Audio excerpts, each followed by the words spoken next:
आज हम लोग चतुर्थ सेमेस्टर की पहली यूनिट को पढ़ेंगे, हिंदी। हिंदी में जो है आप लोगों के प्रथम जो चतुर्थ सेमेस्टर का है उसमें सबसे पहले जो है दिया हुआ जो पहली यूनिट है, उस पहली यूनिट में अनिवार्य संस्कृत में अनुस्वार, हलन, विसर्ग इत्यादि का ध्यान रखते हुए शुद्ध उच्चारण, वाचन एवं लेखन। तो इसमें हम लोग सबसे पहले देखेंगे पहली यूनिट जो है चतुर्थ सेमेस्टर का, उसमें है वर्णमाला। क्या है? वर्णमाला। सबसे पहली यूनिट में हम लोगों को पढ़ना है चतुर्थ सेमेस्टर के वर्णमाला। अब इसमें वर्णमाला में सबसे पहले हम लोग जानेंगे वर्ण किसे कहते हैं, वर्ण है क्या। इसके बाद दूसरे नंबर पर जानेंगे वर्णमाला को। माला इसमें देखिए वर्ण, सबसे पहले हम वर्ण पर चलते हैं। तो वर्ण होती क्या है? भाषा की सबसे छोटी या लघु इकाई को वर्ण कहते हैं। किसको कहते हैं? भाषा की सबसे छोटी या लघु इकाई को क्या कहते हैं? वर्ण कहते हैं। तो यहाँ से एक प्रश्न और तैयार होता है कि भाषा किसे कहते हैं? किसको? भाषा। भाषा क्या है? तो हम ये भी कह सकते हैं कि भाषा की सबसे छोटी या लघु इकाई वर्ण, या भाषा की सबसे छोटी या लघु इकाई ध्वनि, और ध्वनि को ही वर्ण कहते हैं। ध्वनि को ही क्या कहते हैं? वर्ण। तो देखिए भाषा क्या है? भाषा शब्द जो है, भाषा शब्द संस्कृत के, किसके? संस्कृत के भास धातु से। किससे बना है? संस्कृत के भास धातु से। किस धातु से? भास धातु से बना है, जिसका अर्थ होता है बोलना। जिसका अर्थ क्या होता है? बोलना। अब इसमें भाषा में हम कह सकते हैं कि एक दूसरे के विचारों को आदान प्रदान करना, या अपने विचारों को दूसरे के सामने प्रस्तुत करना और दूसरे के विचारों को समझना ही क्या है? भाषा है।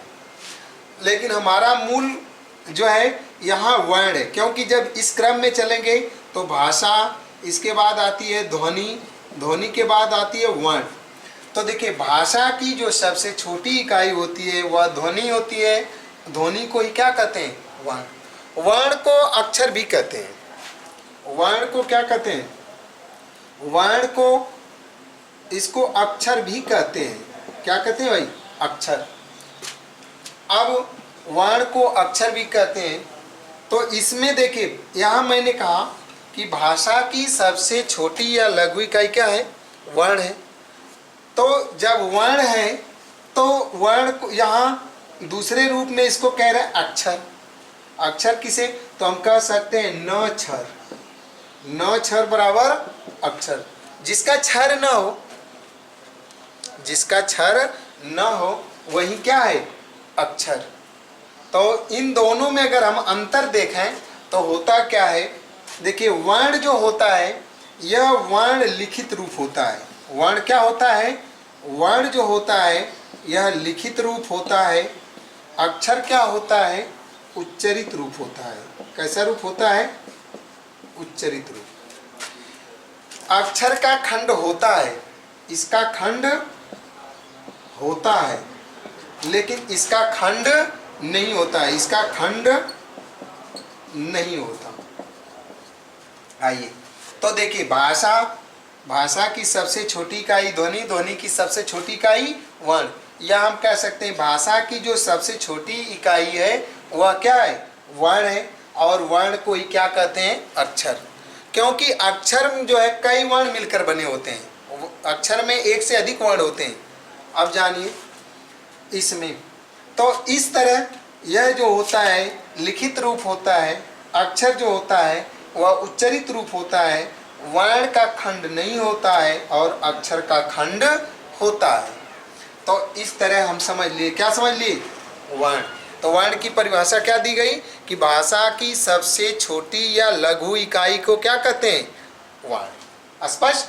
चलिए अब इसमें दूसरा चीज हमने कहा था वर्णमाला, क्या कहे थे?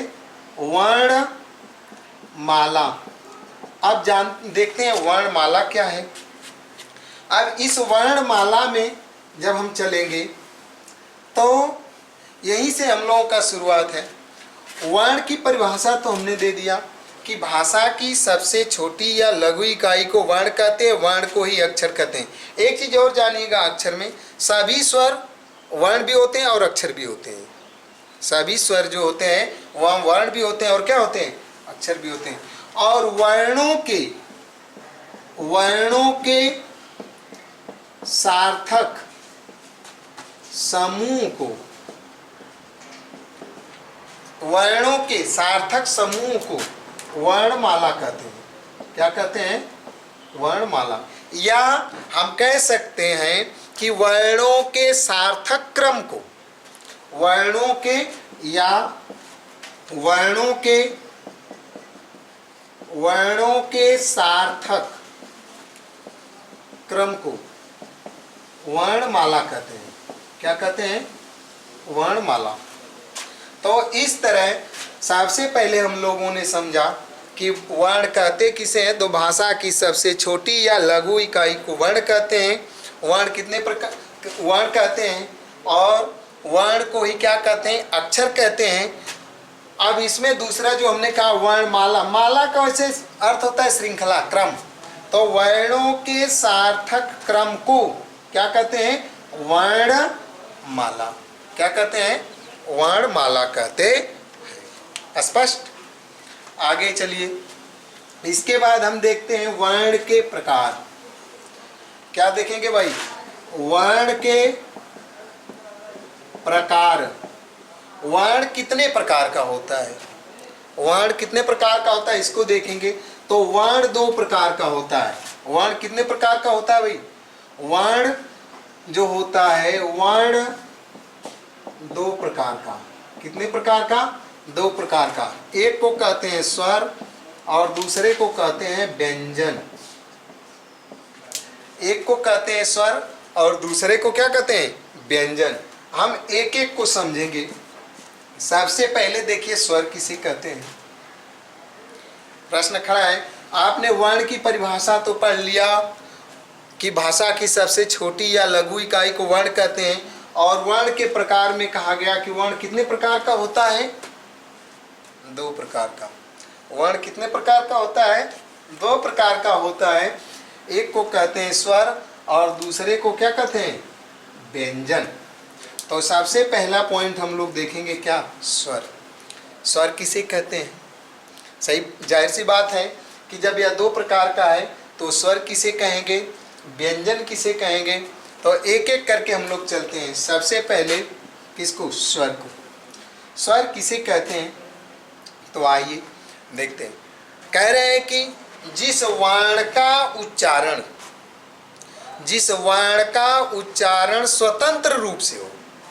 जिस वर्ण का उच्चारण कैसे हो? स्वतंत्र। कह रहे हैं जिस वर्ण का उच्चारण, जिस वर्ण का उच्चारण स्वतंत्र रूप से हो।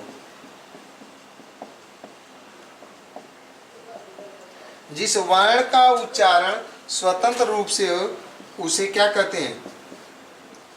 उसे स्वर कहते हैं। उसे स्वर कहते हैं। कह रहे हैं कि जिस वर्ण का उच्चारण कैसे हो? स्वतंत्र रूप से हो। या हम यह भी कह सकते हैं कि जिस वर्ण के उच्चारण में किसी की सहायता न लेनी पड़े, या जिस वर्ण के उच्चारण में किसी अन्य वर्ण की सहायता न लेनी पड़े उसे क्या कहते हैं? स्वर कहते हैं। अब इसकी संख्या कितनी होती है? जैसे हम कर लें पहले, जैसे आ ई डॉट डॉट डॉट ऐसे जाएंगे तो औ तक। कहाँ तक? औ तक। ये सब क्या है? स्वर है। और इसकी संख्या कितनी होती है? देखिए जो चतुर्थ सेमेस्टर है इसमें हिंदी और संस्कृत दोनों को रख दिया है, दोनों के हिसाब माध्यम से इसमें जो है रखा गया है, दोनों को पढ़ना है। तो क्योंकि जब आप चतुर्थ सेमेस्टर में पढ़ेंगे तो साफ लिखा है कि अनिवार्य संस्कृत में, मतलब वहाँ संस्कृत को भी रखा है। इसलिए अगर इस हिसाब से पहले देखेंगे तो देखिए हिंदी में स्वर कितने होते हैं? 11 होते हैं। कितने होते हैं? 11। तो यहाँ जब हम करेंगे तो कह रहे जिस वर्ण का उच्चारण कैसे हो? स्वतंत्र रूप से हो, उसे क्या कहते हैं? उसे स्वर कहते हैं। जैसे अ आ ई ओ ऊ ए ओ आए औ, यहाँ करेंगे तो इसकी संख्या कितनी हो जाती है? 11। अब दूसरा पॉइंट यहाँ तक कि जिस वर्ण के उच्चारण में किसी अन्य वर्ण की सहायता न लेनी पड़े या जिस वर्ण का उच्चारण स्वतंत्र रूप से हो उसे क्या कहते हैं? स्वर कहते हैं। जैसे का अ आ ई उ ऊ ए ओ ऐ औ, इस तरह। अब देखिए कभी कभार आप लोग इसके कंफ्यूज मत होइएगा कि सर जी यहाँ लिख दिए औ तक ही कर दिए और इसमें जो है अंग और अ को नहीं लिखे। देखिए अंग और अ को नहीं लिखे, ये दोनों स्वर नहीं माने जाते, ये दोनों अयोगवाह होते हैं। क्या होते हैं? अयोगवाह। इसको हम बाद में बताएंगे। अयोगवाह को जब इस टॉपिक को हम पढ़ा लेंगे तो आपको बताएंगे कि अयोगवाह होता क्या है। इसलिए इसकी गिनती न स्वर में होती है न व्यंजन में, इस पर बाद में चर्चा करेंगे। आइए पहले चलते हैं। तो जिस वर्ण का उच्चारण स्वतंत्र रूप से हो उसे स्वर कहते हैं। स्पष्ट? आगे चला जाए, चलिए देखिए स्वर के भेद या प्रकार। स्वर के स्वर कह रहे इसमें 2 स्वर व्यंजन हो गया। तो अब आइए स्वर के प्रकार। स्वर कितने प्रकार का होता है? तो स्वर 3 प्रकार का होता है। कितने प्रकार का होता है? 3 प्रकार का। स्वर 3 प्रकार का होता है। स्वर कितने प्रकार का होता है? 3 प्रकार का होता है। नंबर 1 ह्रस्व स्वर, नंबर 2 दीर्घ स्वर, नंबर 3 प्लुत स्वर।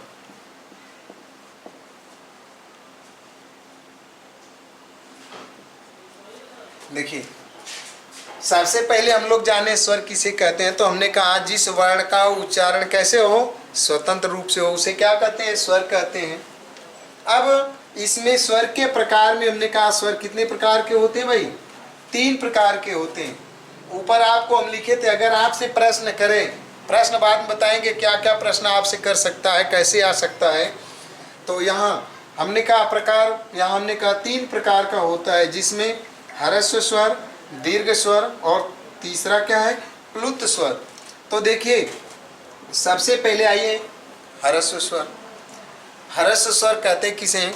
तो हम कह सकते हैं कि जिस वर्ण के उच्चारण में, जिस वर्ण के उच्चारण में एक मात्रा का समय लगे। कितनी मात्रा का?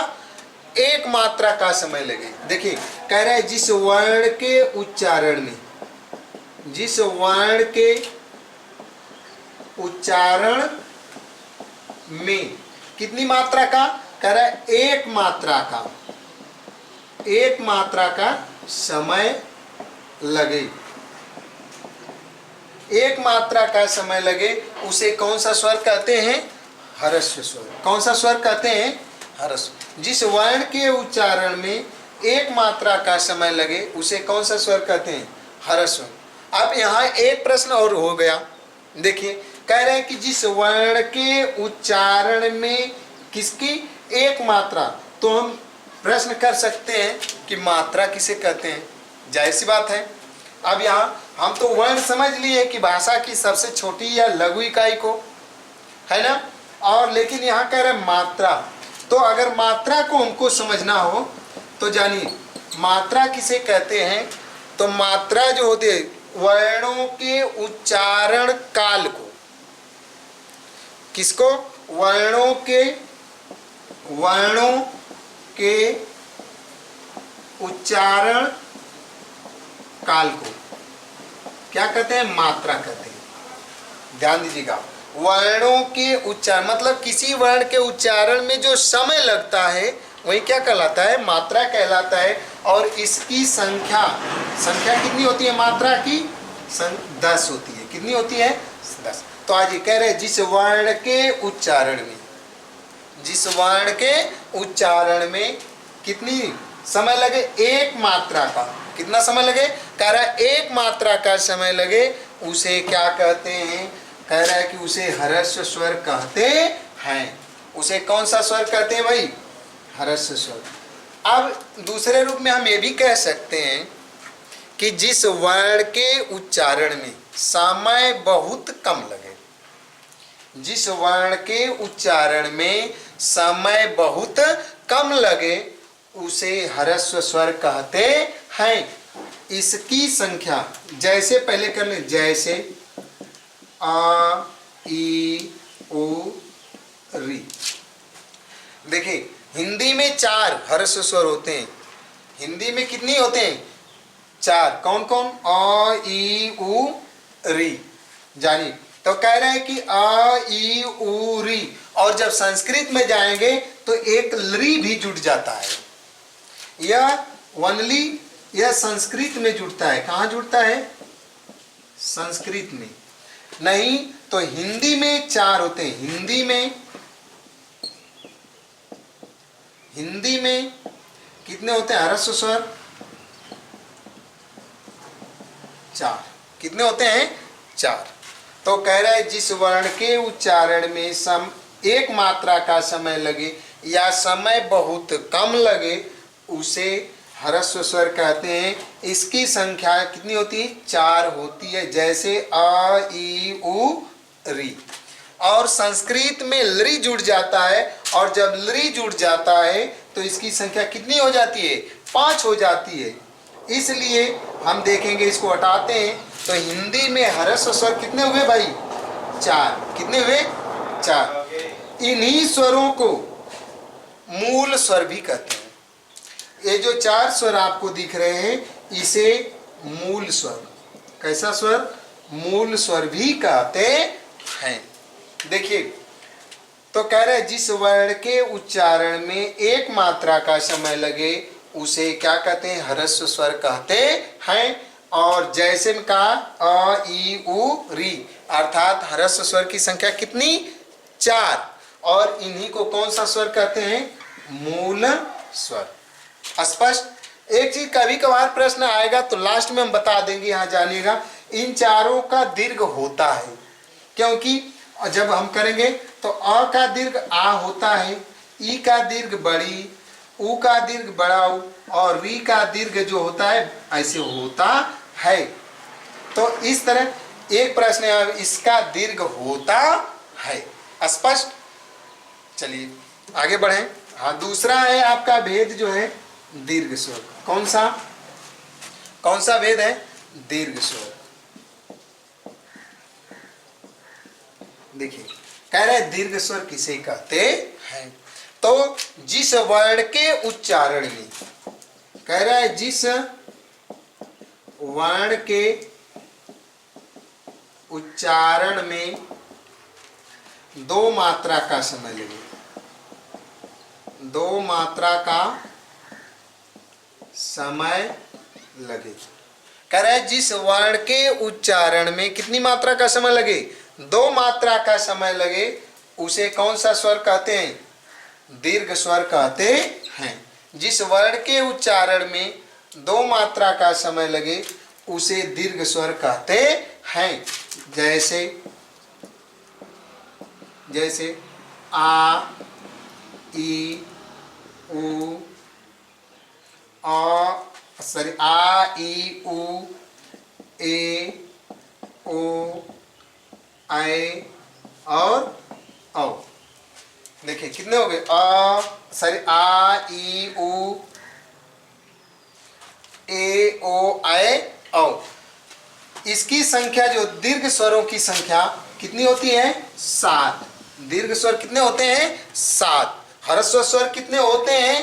कह रहे ह्रस्व स्वर कितने होते हैं? ह्रस्व स्वर कितने होते हैं? 4। तो दोनों मिलाकर कितने हो गए? 4 3 7।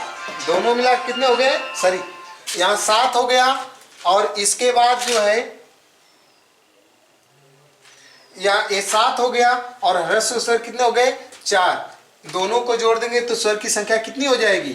स्वर की संख्या 11। कितनी हो जाएगी? 11। तो कह रहे हैं कि जिस वर्ण के उच्चारण में कितनी मात्रा का समय लगे? 2 मात्रा का समय लगे, या जिस वर्ण के उच्चारण में ह्रस्व की अपेक्षा 2 गुना समय लगे। कितना समय लगे? ह्रस्व की अपेक्षा 2 गुना समय लगे, उसे क्या कहते हैं? दीर्घ स्वर कहते हैं। का जैसे आ ई उ ए ओ ऐ औ। अब इस तरह इनकी संख्या कितनी हो गई? 4।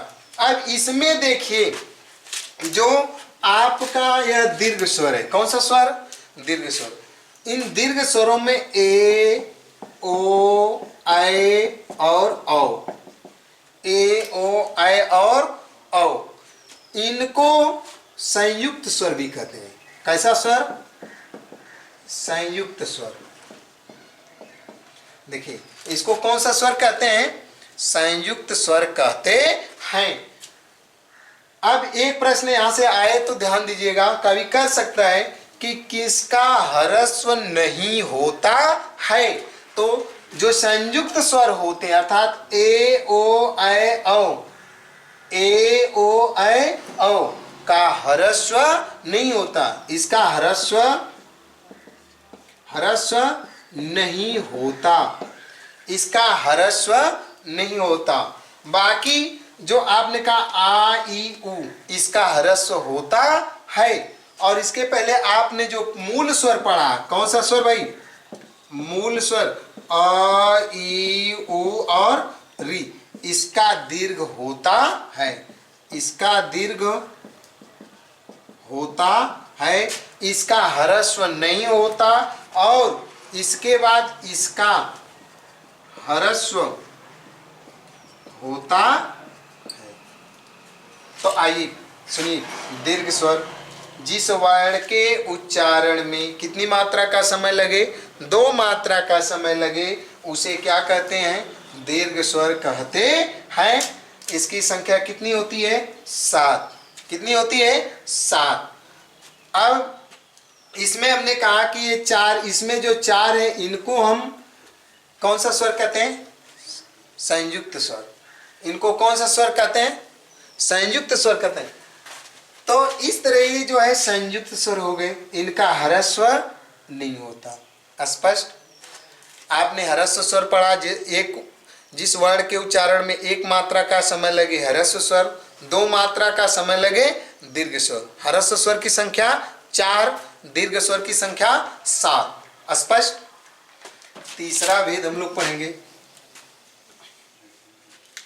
आइए तीसरा भेद पढ़ते हैं। कौन सा स्वर? प्लुत स्वर। कौन सा स्वर? प्लुत स्वर। प्लुत स्वर किसे कहते हैं? तो कह रहे हैं कि जिस वर्ण के उच्चारण में, जिस वर्ण के, कह रहे हैं जिस वर्ण के उच्चारण में, जिस वर्ण के उच्चारण में 3 मात्रा का समय लगे। कितनी मात्रा का? 3 मात्रा का समय लगे। कितनी मात्रा का समय लगे? 3 मात्रा का समय लगे, उसे कौन सा स्वर कहते हैं? प्लुत स्वर कहते हैं। जैसे हम कह दे ओम, क्या कहें? ओम। इसका उच्चारण हम ये भी कह सकते हैं कि जिस वर्ण के उच्चारण में समय बहुत अधिक लगे, जिस वर्ण के उच्चारण में समय बहुत अधिक लगे, उसे कौन सा स्वर कहते हैं? प्लुत स्वर कहते हैं। इसका प्रयोग ज्यादातर, इसका प्रयोग जो होता है वेद मंत्रों में होता है, जो वैदिक मंत्र हैं उन मंत्रों में होता है, ऋचाओं में होता है। ऋचा माने मंत्र होता है। सबसे ज्यादा प्रयोग इसका वही होता है। तो इसकी मात्रा कितनी होती है? 3 मात्रा, अर्थात बहुत अधिक समय लगे उसे। देखिए दूसरा हम ये भी कह सकते हैं, जब हम किसी को दूर से बुलाते हैं, पुकारते हैं, जब हम दूर से पुकारते हैं या बुलाते हैं तब भी प्लुत का प्रयोग किया जाता है। जैसे हम देखिए इस भाषा में कहें ऐसे करके दे दे राम, ऐसे कर दे तो हम बुला रहे हैं, तो ये प्लुत का संकेत होता है। किसका होता है? प्लुत का। अगर हम ऐसे भी लिख कर अगर कर दे तो जान लीजिए, राम लिख कर आगे ऐसे लिख दे तो जान ले प्लुत को दर्शा रहा है। अर्थात जब हम दूर से किसी को बुलाते हैं तो वहां किसका प्रयोग होता है? प्लुत का। अतः जिस वर्ण के उच्चारण में 3 मात्रा का समय लगे उसे कौन सा स्वर? प्लुत स्वर कहते हैं। स्पष्ट? तो इस तरह हम लोग क्या पढ़े, आइए संक्षेप में रिपीट कर लेते हैं, उस चीज को देख लेते हैं। सबसे पहले हम लोगों ने क्या पढ़ा? वर्ण।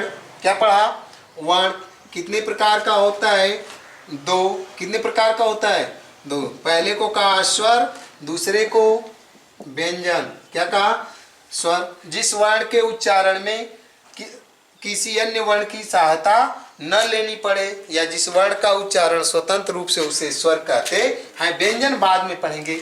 और स्वर को हमने कहा कितने प्रकार का? 3। कौन सा? ह्रस्व, ह्रस्व स्वर। नंबर 2 दीर्घ स्वर। नंबर 3 प्लुत स्वर। यही पढ़े ना? जिसमें 1 मात्रा का समय लगे ह्रस्व स्वर, 2 मात्रा का समय लगे दीर्घ स्वर, 3 मात्रा का समय लगे प्लुत स्वर। इसकी संख्या कितनी बताए? 4। इसकी संख्या कितनी बताए? 7। और दोनों को जोड़ देंगे तो 11 आता है। हिंदी में कितने स्वर हो गए? 11। हिंदी में कितने स्वर हो गए? 11। और जिस वर्ण के उच्चारण में समय बहुत अधिक लगे उसे कौन सा स्वर कहते हैं? उसे प्लुत स्वर कहते हैं। इसमें 2 चीज ध्यान में रखिएगा। इसको हमने बताया मूल स्वर भी कहते हैं। ह्रस्व स्वर को कौन सा स्वर? मूल स्वर। और इसमें जो है जो 4 है लास्ट के ए ओ ऐ औ, उसको संयुक्त स्वर भी कहते हैं और उसका ह्रस्व नहीं होता। स्पष्ट? तो चलिए आज के वीडियो में हम लोग स्वर पढ़े। अब अगली वीडियो में अगले दिन जो है फिर हम लोग किसको पढ़ेंगे? व्यंजन को। किसको पढ़ेंगे? व्यंजन को पढ़ेंगे।